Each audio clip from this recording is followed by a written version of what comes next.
vontade de Deus, mas ele não tipifica um casamento real. O casamento real é aquele que tem a bênção de Deus, no nome de Jesus Cristo. Por quê? Quando Deus criou o homem, Ele os fez para serem marido e mulher. Criou o homem, criou a mulher. Está escrito lá no capítulo 2 do livro de Gênesis, bem no início da Bíblia. E os dois ficaram sendo uma só carne. Quer dizer, se uniu, tornaram-se um. E não se pode dividir mas isso só Deus pode fazer.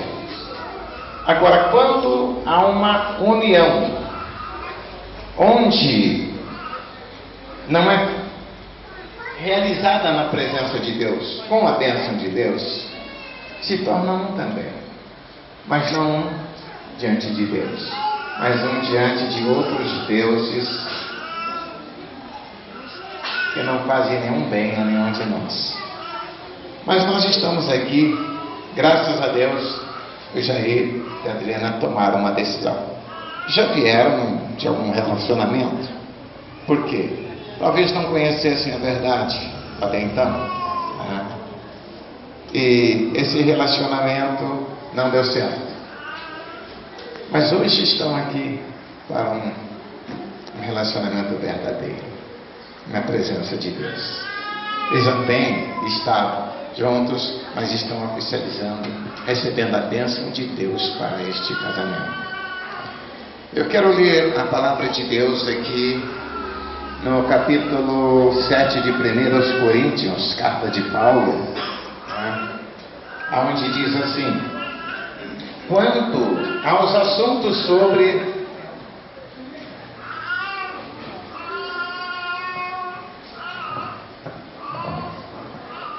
ventilador é bom, mas às vezes atrapalha.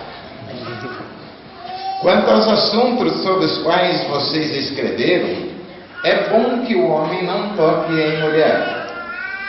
Mas por causa da imoralidade, cada um deve ter sua esposa, e cada mulher o seu próprio marido. O marido deve cumprir os seus deveres conjugais para com a sua mulher, e da mesma forma a mulher para com o seu marido. A mulher não tem autoridade sobre o seu próprio corpo, mas sim o marido.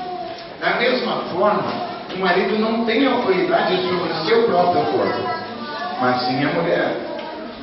Não se recusem um ao outro, exceto por mútuo consentimento, e durante certo tempo para se dedicarem à oração. Depois unam-se de novo, para que Satanás não os tente por não terem domínio próprio.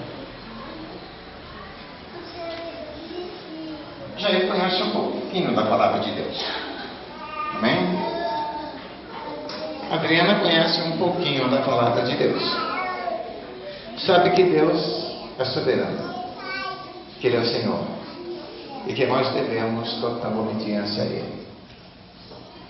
Ele nos criou para sermos o louvor da sua glória.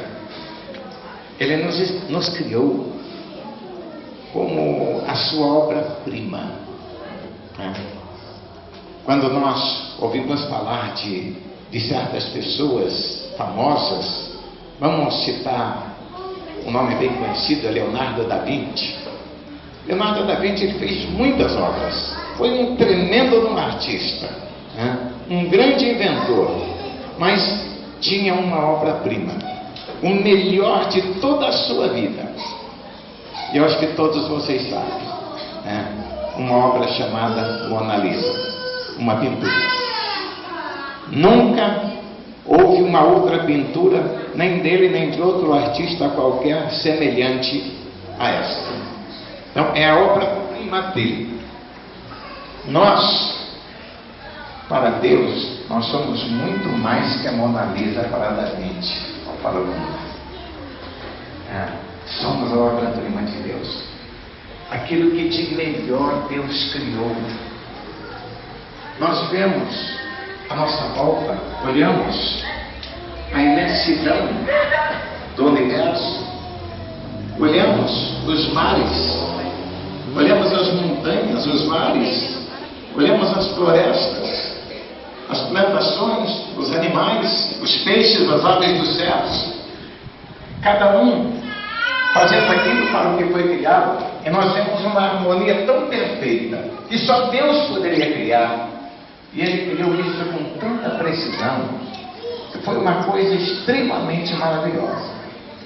Mas nada disso se compara ao homem, porque Ele criou o homem e criou para dominar sobre todas estas coisas. Agora, Deus não criou o homem só para dominar sobre as maravilhas que Ele criou. Deus criou o homem para que o homem estivesse junto dele durante toda a eternidade. Assim como você, Jair, está aqui hoje, e o que é que você pretende nesta celebração? Unir-se diante de Deus, a Adriana, e ter ela para sempre, ou enquanto os dois viverem. A Adriana, da mesma forma, quer estar junto com o Jair enquanto viverem, um para o outro. Assim Deus nos criou, porque Ele nos quer. Agora, a Adriana pode deixar o Jair depois disso? Pode. O Jair não pode impedir se ela quiser fazer isso. O Jair pode deixar a Adriana? Pode, se quiser fazer isso. A Adriana não pode impedir, nem ninguém. Mas quais serão as consequências disso? Muitos de vocês sabem quais são as consequências humanas de uma separação, a separação de um casal. Onde envolve bens, onde envolve filhos, envolve famílias, há toda uma série de consequências humanas. Agora, se nós olharmos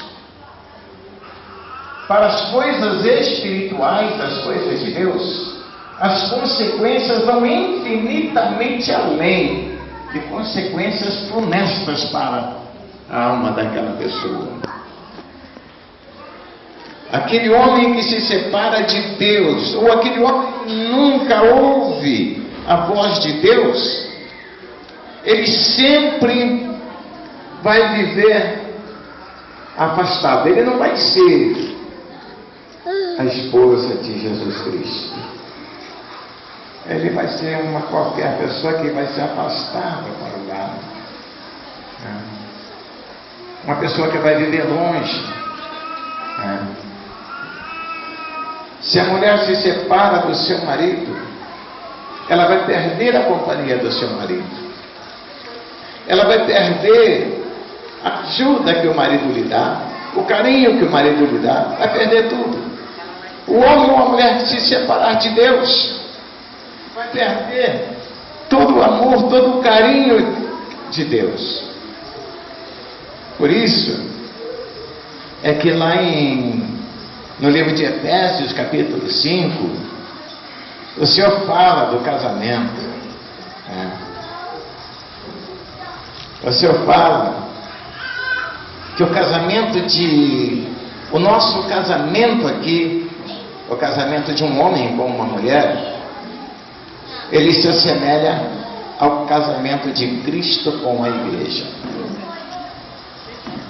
Primeiro, o casamento de Deus com o homem, depois o casamento do homem com a mulher. Mas é tão importante. Vocês estão aqui se unindo na presença de Deus. Creio que vocês têm ciência de que o casamento é um só. A Bíblia diz que em um caso, apenas em um caso, pode haver uma separação. um caso de adultério, onde não haja arrependimento daquele que adulterou, e ele decida se separar. Agora, se alguém achar que o outro não serve mais para ele, mesmo por este motivo,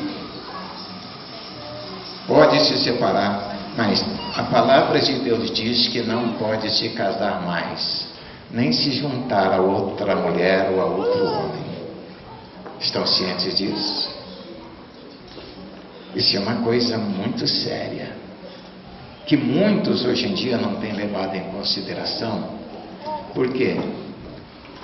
Os nossos governantes assinaram lá um documento, tomaram uma decisão humana, não de Deus, de instituir no nosso país o divórcio, onde uma pessoa pode casar e descasar quantas vezes quiser. Mas isso não muda a palavra de Deus. A palavra de Deus continua sendo a palavra de Deus. Ela é eterna. A palavra de Deus não muda. Jesus disse que jamais mudará um tio, um pingo, nada, nenhuma palavra. E que aquele que acrescentar uma palavra ou tirar uma palavra vai receber todas as pragas que estão escritas neste livro. E são muito mais pragas do que bênçãos que estão na Bíblia. Por quê? Será que Deus, então, ele nos ameaça? Será que Deus, ele nos acusa? Não. Deus nos alerta. Deus nos alerta. Nós podemos dizer a um motorista que vai sair em viagem com seu carro e ele está lá diante de uma boa dose de bebida alcoólica e ele começa a beber, e nós podemos chegar e dizer para ele: não dirija, porque você não está em condições. Não faça porque você está bêbado. Nós estamos fazendo o quê? Nós estamos lançando uma maldição sobre ele? Nós estamos desejando algum mal para ele? Não. Nós estamos tentando salvá-lo de um acidente, talvez até da sua morte e de outras pessoas. Ele pode obedecer ou não.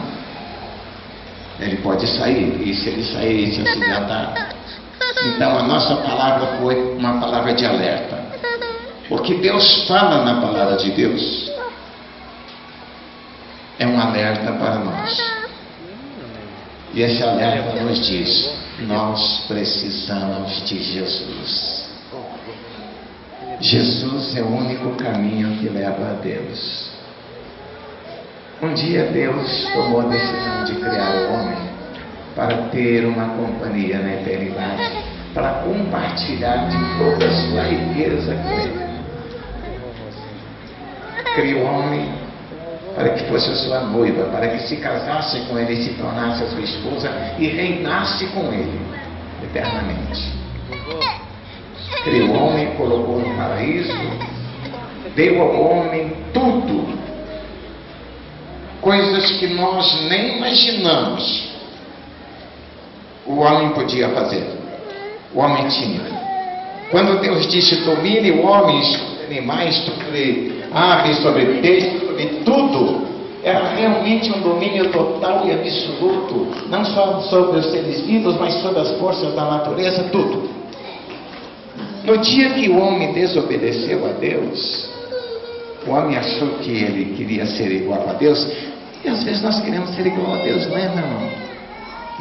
Nunca queira ser igual a Deus quando você tratar com a tua esposa, viu?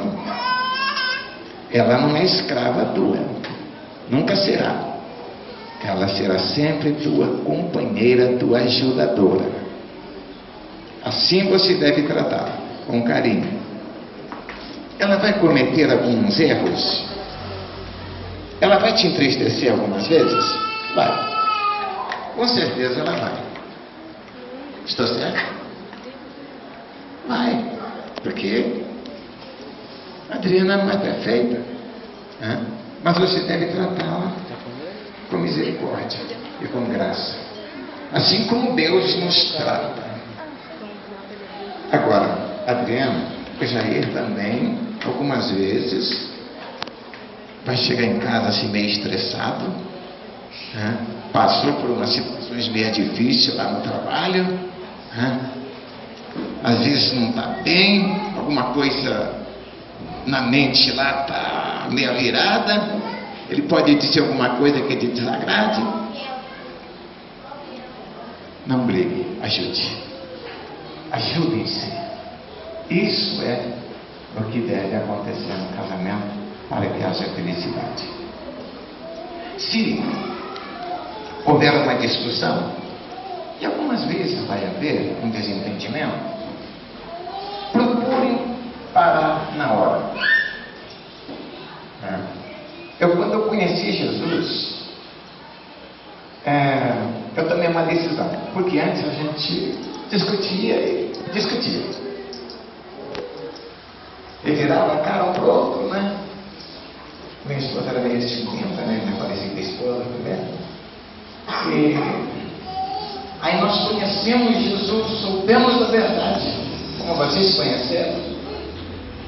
Então concordamos um pouco. Quando houver algum desentendimento, antes de nós discutirmos, nós vamos falar com Deus.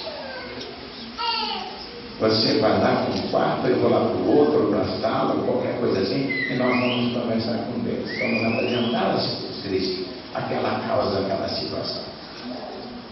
E aquilo de imediato ia embora. Acabava aquela ira, aquela vontade de discutir, aquele negócio do ego do homem, né? Ou da mulher também, né? Porque cada um quer ter a sua razão, porque eu estou certo e mais ninguém, eu sei o que estou fazendo, né? Eu acho que todos os nossos convidados e testemunhas sabem disso, e já tiveram alguns momentos desses, né? Já pensaram assim, não, eu estou certo. Talvez mais tarde teria até perceber que estava totalmente errado, mas se manteve ali, não, porque eu não vou aqui, agora me humilhar aqui, dizer que não. Façam isso. Se você pecar, peça perdão para ela. Se você cometer um pecado contra ele, peça perdão para ele. Isso vai melhorar a vida de vocês 1000%. Agora, sobretudo, reconheça que vocês dois são noiva. Não estou te chamando de mulher, viu? Mas tanto o homem quanto a mulher de Deus são chamados de noiva de Cristo. Jesus é o Senhor, é o noivo, é o rei, é o esposo, sempre será o cabeça. Você, Jair, é o homem da casa, você é o cabeça da casa. Adriana é a companheira, mas você não é o ditador. Você não é aquele que manda, que dá a última palavra, mas você, quando for fazer alguma coisa, busca o conselho dela. Nós queremos tomar uma decisão de fazer tal coisa, ou comprar tal coisa. Converse, discuta o assunto.